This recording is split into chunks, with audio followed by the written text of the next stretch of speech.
Reactants and products. आपने chemical reaction पढ़ा था और आपने ये भी पढ़ा था कि वन और more substance converted into another new substance. मतलब हमारे पास पहले से कुछ सब्सटेंस हैं जो कन्वर्ट हो जाते हैं, बदल जाते हैं, चेंज हो जाते हैं एक नए सब्सटेंस में। तो जो सब्सटेंस केमिकल रिएक्शन में पार्टिसिपेट कर रहे थे, यानी कि जो हमारे पास पहले से थे और उस रिएक्शन में पार्टिसिपेट कर रहे थे, रिएक्शन करने में हेल्प कर रहे थे, उन सब्सटेंसेस को हम कहते हैं रिएक्टेंट। जैसे कि आपने मिल्क वाला एग्जांपल देखा था कि मिल्क को हमने कर्ड में कन्वर्ट किया था, तो प्रीवियस सब्सटेंस कौन सा जो हमारे पास पहले से था? मिल्क। तो मिल्क हो जाएगा हमारा रिएक्टेंट।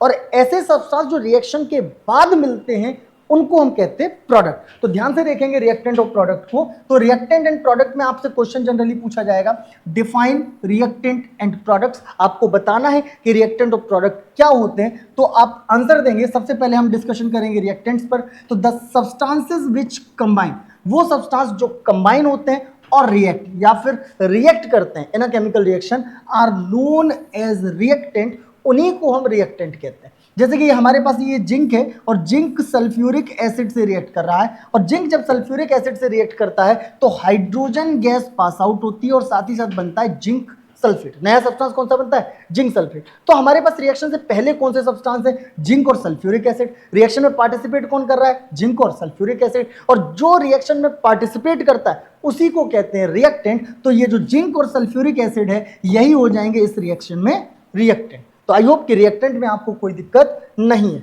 यहां पर एक काम की बात बताते हैं, इसको ध्यान से समझना। काम की बात, बहुत काम की बात। तो क्या है कि in this reaction zinc and sulphuric acid are reactants. ये जो रिएक्शन आप देख रहे हो, इस रिएक्शन में जिंक और सल्फ्यूरिक एसिड जो है वो रिएक्टेंट हैं। The reactants are always written, ये हमेशा लिखे जाएंगे on the left hand side. Left hand side मतलब एरो के लेफ्ट में, लेफ्ट हैंड साइड मतलब एरो के लेफ्ट में, in the equation with the plus sign. अब जैसे कि मान लो एक से ज्यादा रिएक्टेंट है तो उनके बीच में क्या लगा देंगे? प्लस का साइन लगा देंगे बिटवीन देम। आई होप कि रिएक्टेंट आपको क्लियर हो जाएगा। अब अगला टॉपिक जो होगा वो कौन सा होगा?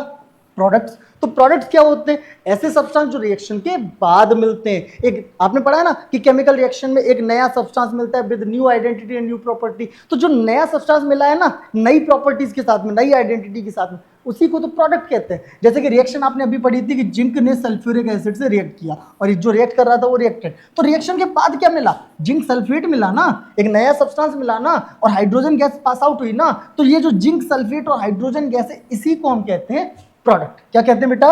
प्रोडक्ट। तो यहां भी एक काम की बात आएगी, और वो काम की बात क्या है कि zinc sulphate and hydrogen gas, कौन कौन? जिंक सल्फेट और hydrogen gas are products in this reaction. इस रिएक्शन में जिंक सल्फेट ये वाला और हाइड्रोजन गैस है ये प्रोडक्ट होंगे। Products are always written on the right hand side of the reaction. Products को हम हमेशा कहां लिखते हैं? राइट साइड में, एरो के राइट साइड में। क्लियर हो जाएगा? आई होप कि ये टॉपिक आपको समझ में आ गया है। अगर रिएक्टेंट और प्रोडक्ट में कोई समस्या है तो कमेंट में मेंशन करिए।